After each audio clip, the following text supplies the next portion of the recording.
Today, I want to talk about something very ordinary, something small, something many of us do without even thinking. I check my phone first thing every morning, before I drink water, before I open the window, before I say good morning to the day.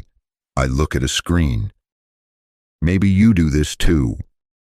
Maybe your eyes are still half closed when your hand reaches across the bed. Maybe the room is quiet. The light is soft. The world outside is still waking up. But inside that small rectangle in your hand, everything is already moving. Messages, notifications, news, updates, other people's lives. I want to explore this moment with you today, not to judge it, not to criticize it, but to understand it. Because language is not separate from life. When we talk about our habits, we are talking about our thoughts. And when we talk about our thoughts, we are learning how to express who we are. So let's begin there. I wake up at 6:30 most mornings. My alarm is not a loud, shocking sound. It's a gentle melody. Still, I often feel a small tension in my chest when I hear it. It's the feeling of leaving sleep, of entering responsibility. The first thing I notice is the light. Sometimes it is gray and soft. Sometimes it is bright and golden. Sometimes it is still dark. But before I fully notice the light, I notice my phone. It is on the bedside table, silent, waiting. And almost automatically, I reach for it. I just want to check the time, I tell myself. But I know that's not the full truth. I unlock the screen. My eyes adjust. There it is. A small red circle with a number inside. A message from a friend. An email. A headline from the news. My brain wakes up instantly.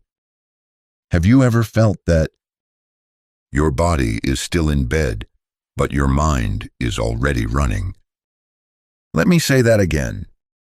My body is still in bed, but my mind is already running. Repeat after me. My body is still in bed, but my mind is already running. Try saying it slowly. My body is still in bed, but my mind is already running. This is a beautiful sentence to describe modern life. Sometimes we are physically in one place, but mentally somewhere else. I scroll. Just for a minute, I say. But 1 minute becomes 5. 5 becomes 10. I see a photo of someone traveling. I see a short video. I see someone's success, someone's opinion, someone's problem. And without realizing it, my mood begins to change.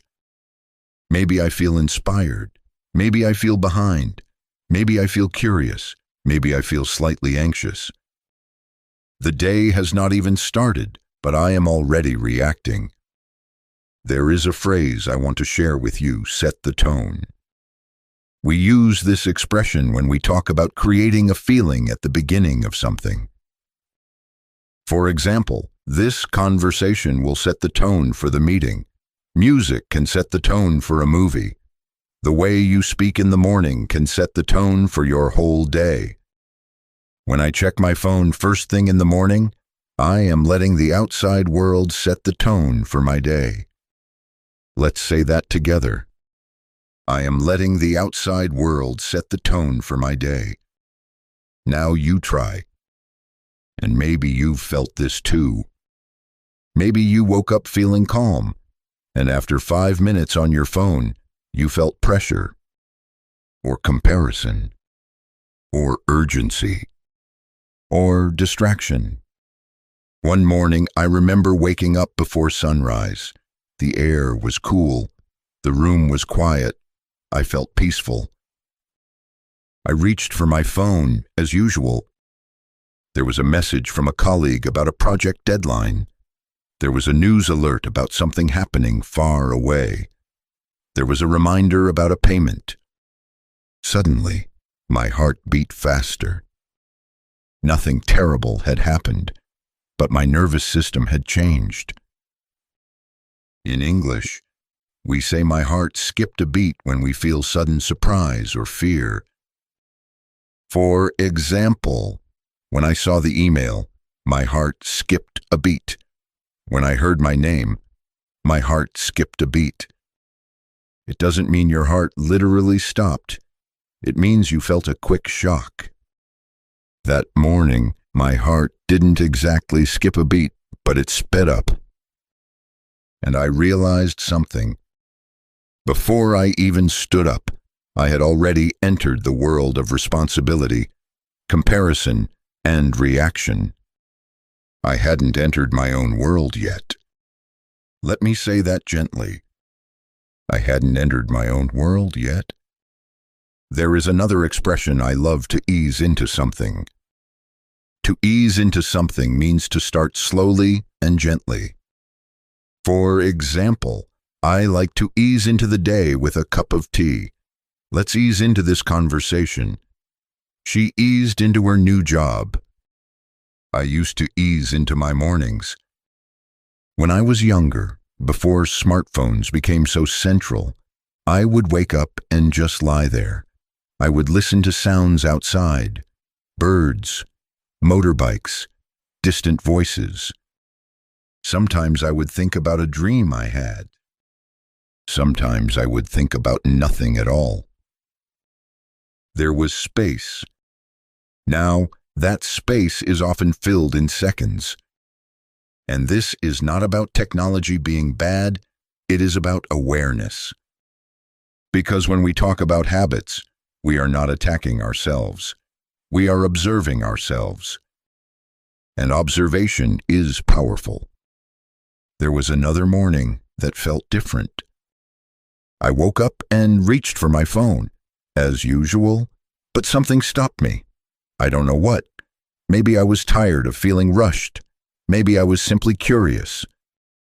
Instead of unlocking it, I turned it over so the screen faced down. I put my hand on my chest. I took one slow breath. Then another. It felt strange at first, unproductive, almost irresponsible. Isn't that interesting? Why would breathing feel irresponsible? Why would not checking messages feel like I am doing something wrong? These are quiet questions, but they matter. I lay there for maybe 2 minutes, just breathing, just noticing. The room was still. My mind was slower. I said to myself in English, "This is my morning." Repeat that with me. This is my morning. Again. This is my morning. There is something powerful about that sentence. It is simple, but it is ownership. This is my morning. Not my boss's morning, not the internet's morning, not the news's morning. Mine. When we say, "This is my," we are claiming something. This is my time. This is my choice. This is my life. Try saying a few of those. This is my time. This is my choice. This is my life. Feel how your voice changes when you say them. That morning, I didn't ignore my phone forever. I eventually checked it. But I did it after I sat up, after I drank water, after I looked out the window. And something felt different. I was responding, not reacting. There is a difference. To react means to respond quickly and automatically. To respond means to answer with awareness and intention. For example, he reacted angrily. She responded calmly. When I check my phone immediately after waking up, I often react. When I wait a little, I respond, "Maybe you are thinking, but Thomas, I need to check my phone. My job depends on it." I understand. This is not about strict rules, it is about small shifts. Maybe it is not about never checking your phone. Maybe it is about how. Maybe it is about the first 5 minutes. Maybe it is about one breath before the scroll. One morning, I decided to do a small experiment. For 1 week, I would not check my phone for the first 10 minutes after waking up. Just 10 minutes. Not 1 hour. Not forever. Just 10 minutes. The first day felt uncomfortable. I kept thinking about what I might be missing. In English, we often say, "What if I miss something?" This is the language of fear. What if I miss a message? What if something urgent happens? What if someone needs me? But I noticed something interesting. Nothing dramatic happened. The world continued. The messages waited. And in those 10 minutes, I started noticing small details. The way the light changed on the wall, the sound of a neighbor opening a door, the rhythm of my own breathing. I realized I had been living in fast forward. Have you heard that expression before? To live in fast forward means to move too quickly through life, like a video playing at high speed. Sometimes we need to press pause. And that is another beautiful phrase. To press pause. We use it literally for videos, but we also use it metaphorically. I need to press pause and think, let's press pause on this argument. I pressed pause on social media. Try saying that. I need to press pause. It feels gentle, doesn't it? After a few days of my experiment, something subtle changed. When I finally checked my phone after 10 minutes, I felt more grounded. Grounded means stable, calm, connected to reality. I feel grounded. She is very grounded. Take a deep breath to feel grounded. My mood was not so easily pulled in different directions. And here is the important part for you as an English learner. Those first 10 minutes became a space for language. Sometimes, instead of scrolling, I would describe my surroundings in English. The sky is pale blue. The air feels cool. I feel a little tired, but peaceful. Simple sentences, but powerful.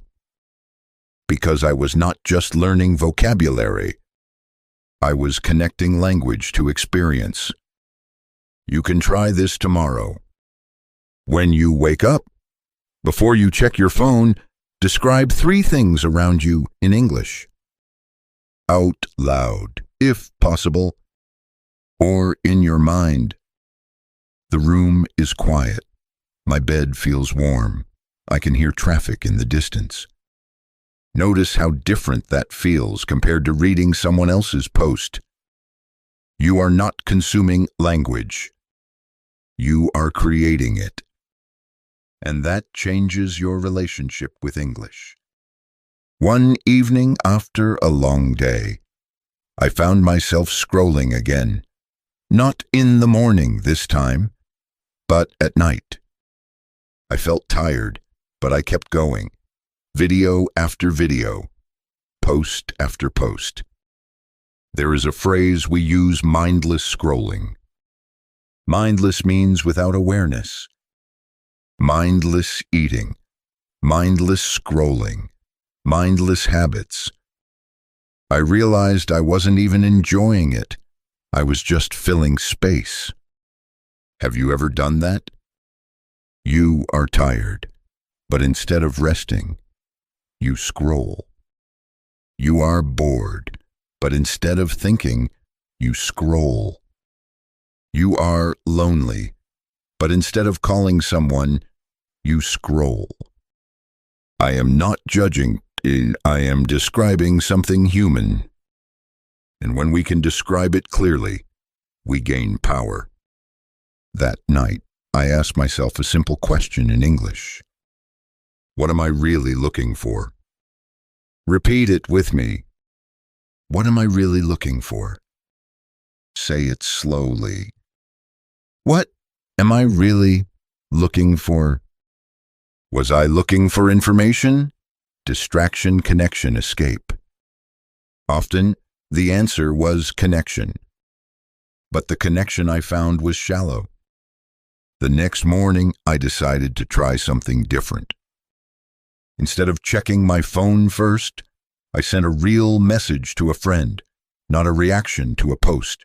A simple, direct message. Good morning. I was thinking of you. It felt small, but it felt real. Language becomes alive when it is personal. When you say, I was thinking of you, you are not practicing a sentence. You are building a bridge. Try that sentence. I was thinking of you. It is soft, warm, human. As the weeks passed, I did not become perfect. Some mornings I still grabbed my phone immediately. Some days I scrolled too long. But I became more aware. And awareness is not about control. It is about choice. There is another expression I want you to notice: to be on autopilot. When you are on autopilot, you act automatically, without thinking. I was on autopilot this morning. He drives on autopilot. She answered on autopilot. For many years, I was on autopilot with my phone in the morning.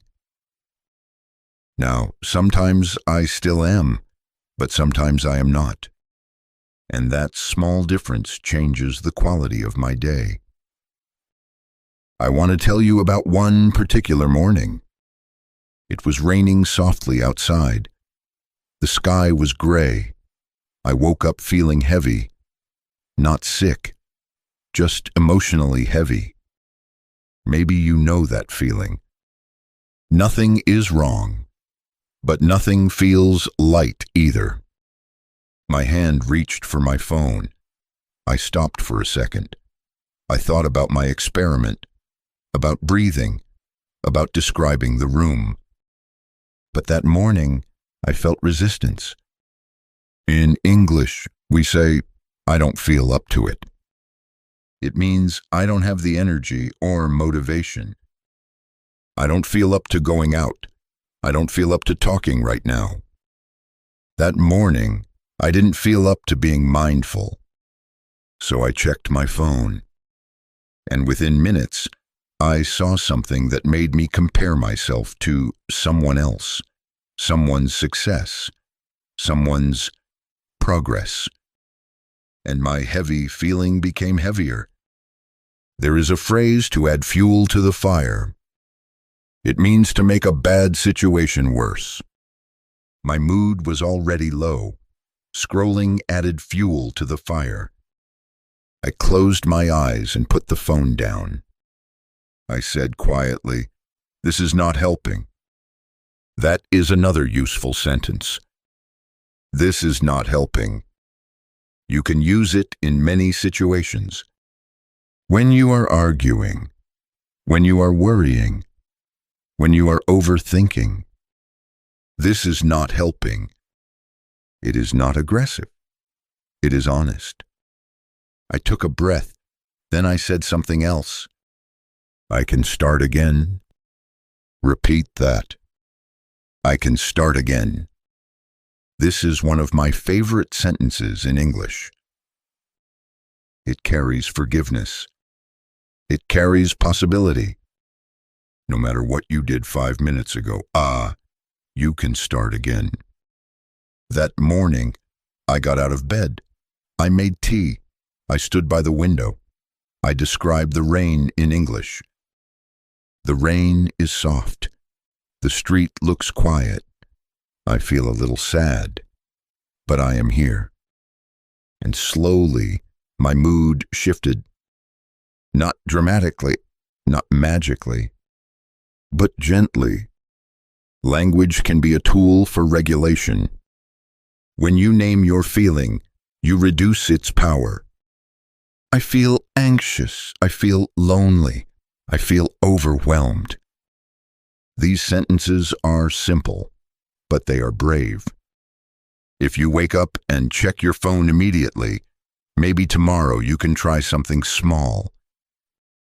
Before you unlock it, say one sentence about yourself. I feel curious about today. I feel tired, but hopeful. I feel nervous, and that's okay. You are building emotional vocabulary, not just English vocabulary. And that is real fluency. Fluency is not only speed, it is depth.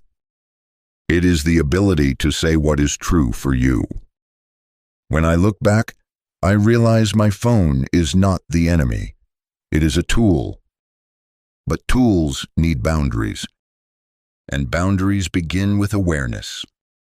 I still check my phone in the morning. I am not living in a forest without technology. But now, sometimes, I let the morning breathe first. Sometimes, I let silence set the tone. Sometimes, I choose to enter my own world before entering everyone else's. And when I do, my English practice feels different. It feels embodied. Embodied means connected to the body and real experience, not just words in a textbook. If you are listening to me right now, maybe you are holding your phone. Maybe this podcast is playing from the same device you check every morning. And that is okay. I am not asking you to throw it away. I am inviting you to be curious. Tomorrow morning, notice the moment your hand reaches for your phone. Notice the speed. Notice the feeling. Notice the intention.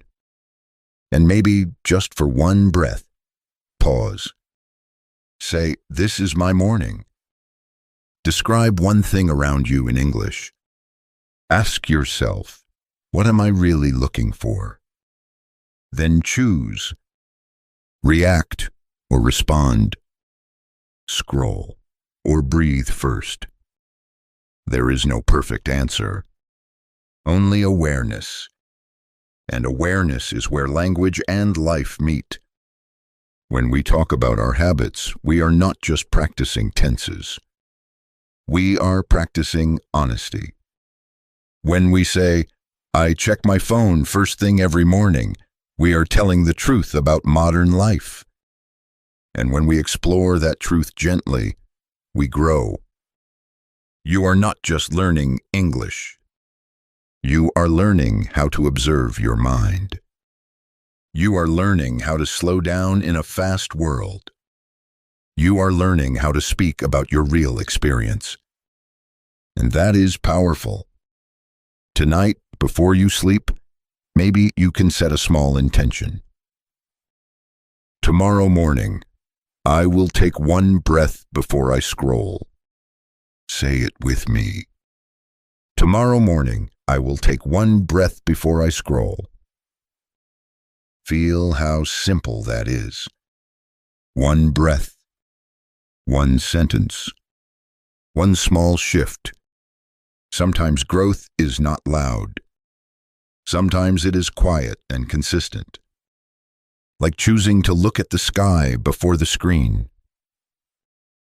Like choosing to describe your feeling before reading someone else's. Like choosing to respond instead of react. If you try this tomorrow and you forget, that's okay. Remember what we said. I can start again. You can start again. Every morning is a new beginning. Every sentence you speak in English is a new beginning. You don't need to be perfect. You need to be present. And presence begins in small moments. Like the moment your eyes open. Like the moment your hand reaches for your phone. Like this moment, right now, as you listen. Take a slow breath with me. Notice where you are. Notice how you feel. And remember, this is your morning. This is your life. And this language you are learning, it is not separate from you. It is a way to understand yourself more clearly. It is a way to connect more deeply. It is a way to choose your response instead of living on autopilot. I check my phone first thing every morning. But now, sometimes, I check in with myself first. And that small change has changed more than I expected. Maybe it will change something for you too. Sometimes when I say that sentence, I check in with myself first, I notice how different it feels from I check my phone first. The words are almost the same. Check my phone. Check in with myself. But the direction is different. One moves outward. One moves inward. And I think many of us have learned to move outward very quickly. Before we even understand how we feel, we are already responding to someone else's mood, someone else's message, someone else's urgency. There was a morning not long ago when I woke up before my alarm. It was still dark. The room felt quiet and soft. For a few seconds, I didn't remember who I was or what day it was. I was just there. Have you ever had that moment? That gentle space between sleep and identity. Then slowly, memory returned. My name. My schedule. My responsibilities. And almost immediately, I felt the pull toward my phone. It wasn't loud. It was subtle. A quiet thought, just check. In English, we often say, I felt the urge. An urge is a strong desire to do something. I felt the urge to check my message. She felt the urge to respond immediately. He felt the urge to explain himself. That morning, I felt the urge, but I didn't move right away. Instead, I asked myself, what is this urge? Was it curiosity? Was it habit? Was it anxiety? Sometimes, when we slow down and ask a question, the power of the urge becomes smaller. Let's practice that question. What is this urge? Say it slowly. What is this urge? You can use this sentence anytime you feel pulled towards something. Automatically your phone, food, distraction, even negative thoughts. What is this urge? You are not judging it. You are observing it. That morning I realized the urge was not about information. It was about reassurance. I wanted to make sure everything was okay. That no one was upset with me. That no emergency had happened, that I had not missed something important. And when I saw that clearly, I felt compassion for myself. Compassion is a beautiful word. It means kindness towards suffering, including your own. Instead of saying, "Why am I so addicted?" I said, "Oh, I just want to feel safe." That changed the tone inside my mind. And tone matters not just in music, but in self-talk. Self-talk is the way we speak to ourselves. If your self-talk is harsh, your day often feels heavy. If your self-talk is gentle, your day often feels lighter. That morning, I put my phone back down and placed my feet on the floor. The floor felt cool.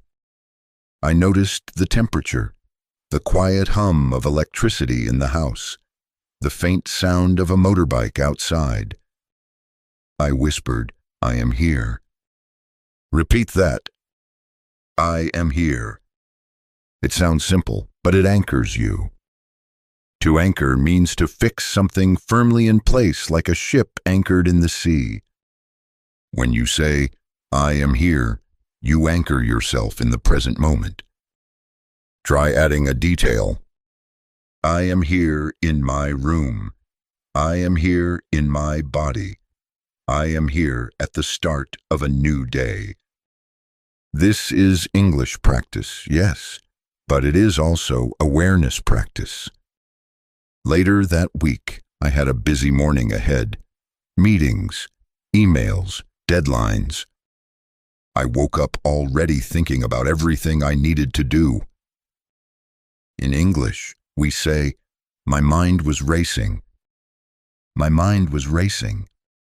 It means your thoughts are moving very fast. Before I even opened my eyes fully, my mind was racing. I felt behind before the day had even begun. Maybe you know that feeling too. You haven't done anything wrong, but you already feel late, already feel pressure. And what do we often do when we feel pressure? We reach for the phone because it feels like action. Scrolling feels like doing something. But sometimes it is just adding more input to an already full mind. That morning, I decided to try something small but structured. Before checking my phone, I would ask myself 3 questions in English. How do I feel? What do I need this morning? What is one small priority? Let's go through them together. How do I feel? You can answer with simple words. Tired, calm, nervous, hopeful, overwhelmed, excited. Don't search for perfect vocabulary. Use honest vocabulary. Second question. What do I need this morning? Maybe you need rest. Maybe you need clarity. Maybe you need encouragement. Maybe you need to move your body. Maybe you need silence. Third question. What is one small priority? Not 10, not everything. One small priority. For example, I need to send that email. I need to prepare for the meeting. I need to finish one paragraph.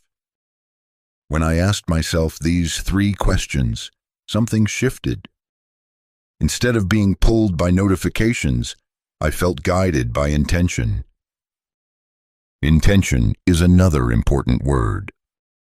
An intention is something you plan to focus on, something meaningful. I set an intention for the day. My intention is to stay calm. My intention is to listen carefully. Notice the difference between intention and reaction. Reaction is fast and external. Intention is calm and internal. As English learners, you can practice speaking about intention. Today, my intention is to speak more confidently. Today, my intention is to be patient with myself. Today, my intention is to notice small details in English. Try saying one of those out loud. You are not just practicing grammar. You are shaping your mindset. There was also a time when I tried something extreme. I decided not to use my phone at all for the first hour after waking up. 1 full hour. At first, it felt almost dramatic, as if I were doing something revolutionary. But after a few days, it felt natural. I started reading a few pages of a book instead, sometimes in English, sometimes in my native language. I noticed how different it felt to begin the day with long sentences instead of short posts. Long sentences require attention. They require patience. They slow your breathing. And I think that is something we are losing the ability to stay with one thing for more than a few seconds. If you want to improve your English deeply, attention is your greatest tool. Not speed, not shortcuts, attention. When you read one paragraph slowly and truly understand it, you are building something strong. When you listen to one story carefully and repeat key phrases, you are building something lasting. But when your mind is constantly jumping, it becomes harder to go deep. That's why the morning matters. The morning sets the cognitive rhythm. Cognitive means related to thinking. If you begin your day with rapid switching message, headline, image, video, your brain gets used to speed.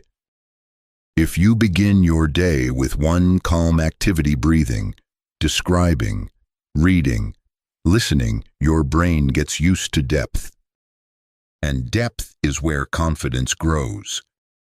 One morning, during that no-phone hour, I wrote in a notebook, "What kind of day do I want to create? Not what will happen to me, but what do I want to create?" That small change in wording is powerful. What will happen to me feels passive. What do I want to create feels active. Try that sentence. What kind of day do I want to create? Maybe you want to create a calm day, a productive day, a kind day, a focused day. Even if the world is unpredictable, your internal approach can still be chosen. I remember another very ordinary morning. Nothing special. No big emotions. I woke up, checked my phone immediately, and felt nothing dramatic. No anxiety. No excitement. Just neutral. And I thought, maybe this habit is not a big deal. But then I noticed something subtle. For the rest of that day, I felt slightly scattered. Not stressed, just scattered.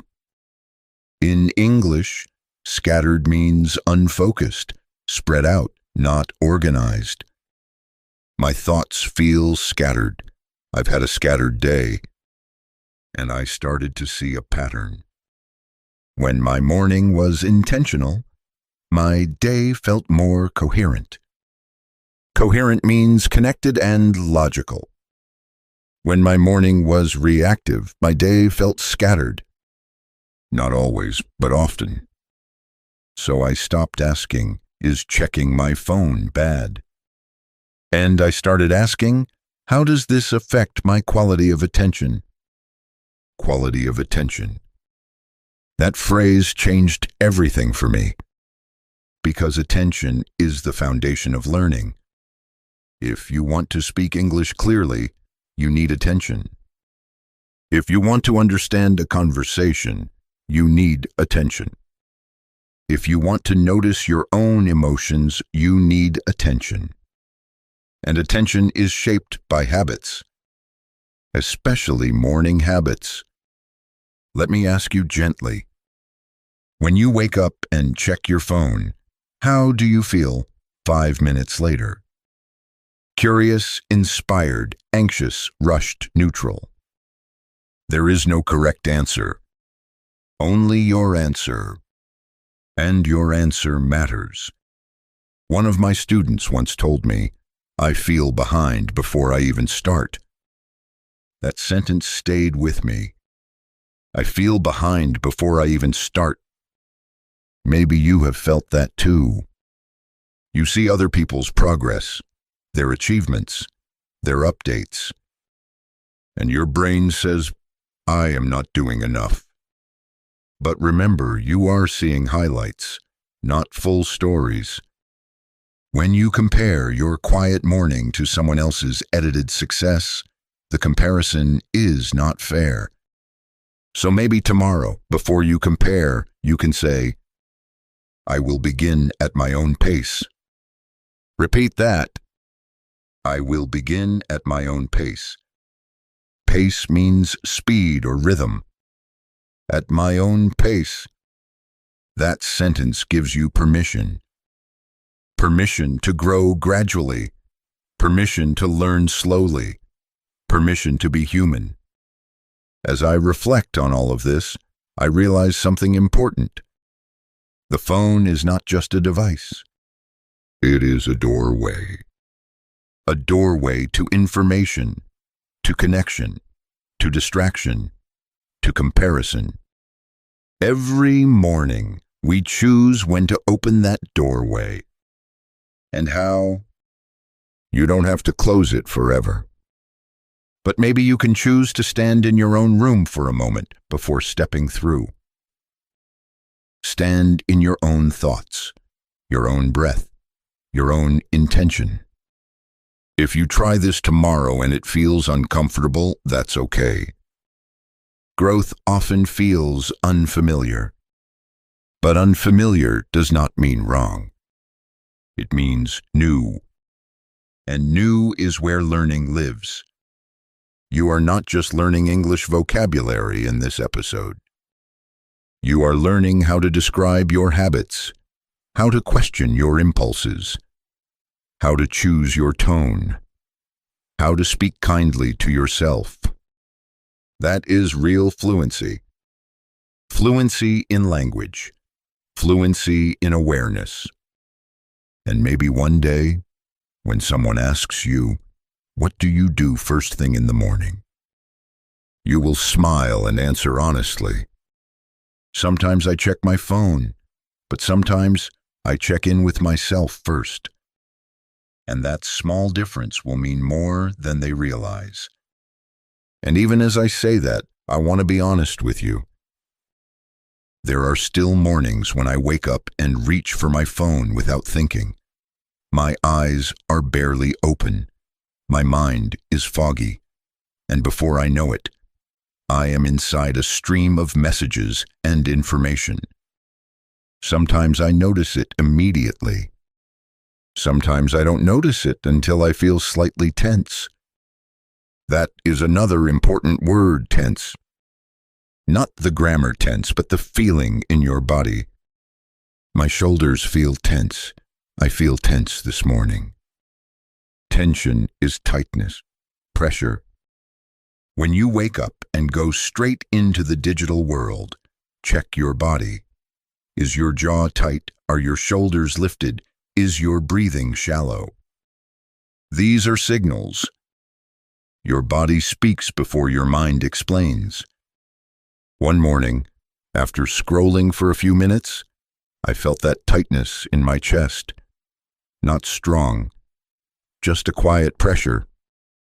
Instead of continuing, I stopped and asked myself something simple. What did I just let into my mind? That question is powerful. What did I just let into my mind? Because every headline, every image, every message is like something entering your mental space. Some things nourish you. Some things disturb you. Some things distract you. When you become aware of what you are consuming, you begin to protect your attention. Protection does not mean fear. It means care. You protect your sleep. You protect your health. Why not protect your first thoughts of the day? In English, we say, start as you mean to go on. It means begin in the way you want to continue.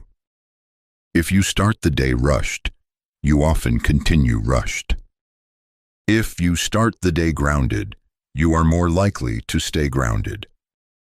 Try saying that word again. Grounded.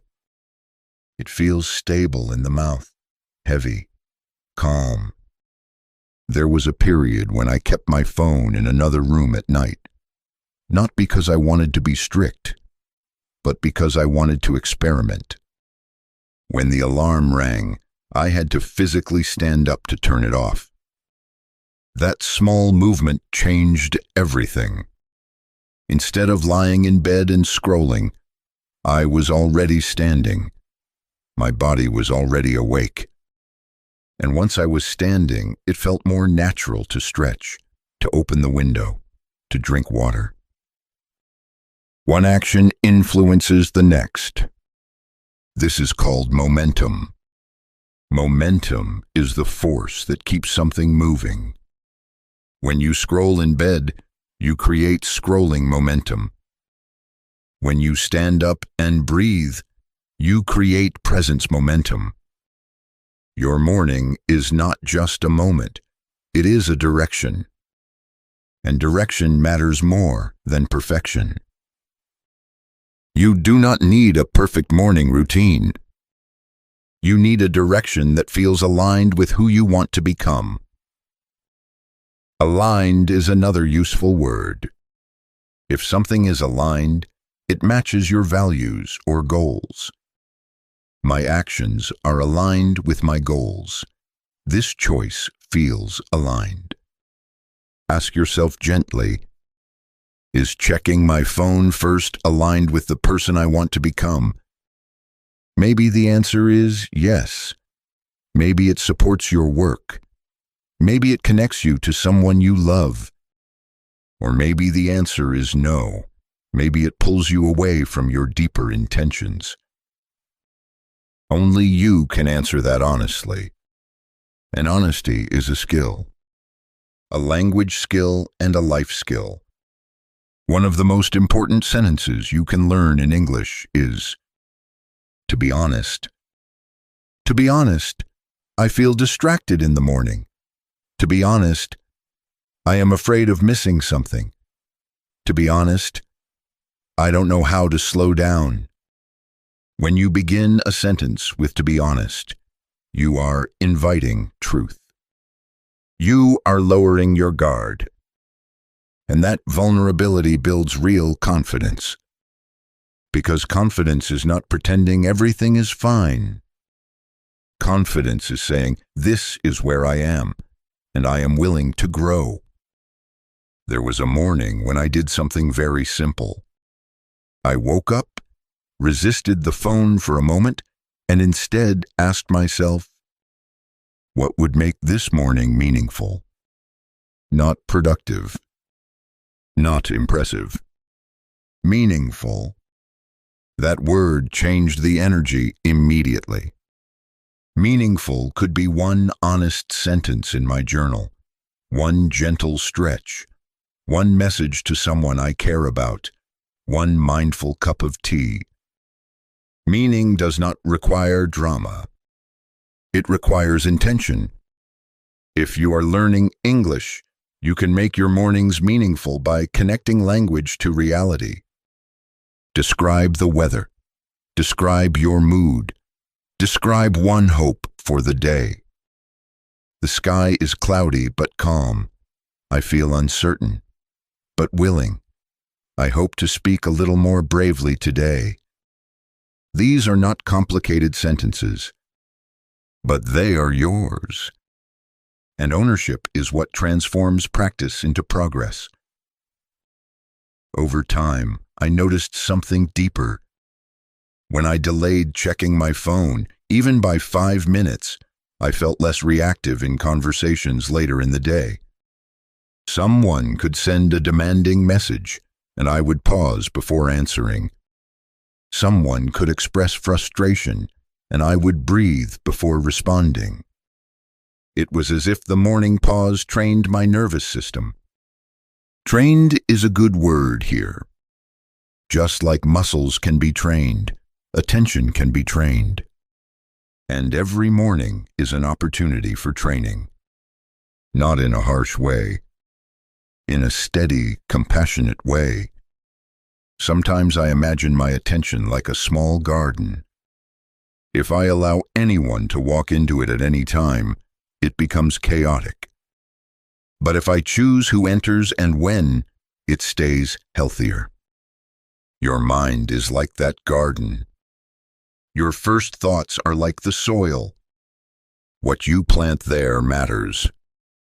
You can plant comparison, or you can plant clarity. You can plant urgency, or you can plant steadiness. You can plant distraction, or you can plant awareness. And the beautiful thing is this: every morning you get another chance. You are not defined by yesterday's scrolling. You are not defined by last week's habits. You are defined by your willingness to begin again. Say that softly to yourself. I am willing to begin again. That sentence carries hope. As we come toward the end of this conversation, I want you to imagine tomorrow morning. Just imagine it. You wake up. Your hand reaches for your phone. But this time, before unlocking it, you pause. Just one breath. You notice the room. You notice your body. You say one sentence in English about how you feel. You remind yourself, this is my morning. Then you choose consciously what to do next. Maybe you check your messages. Maybe you stretch.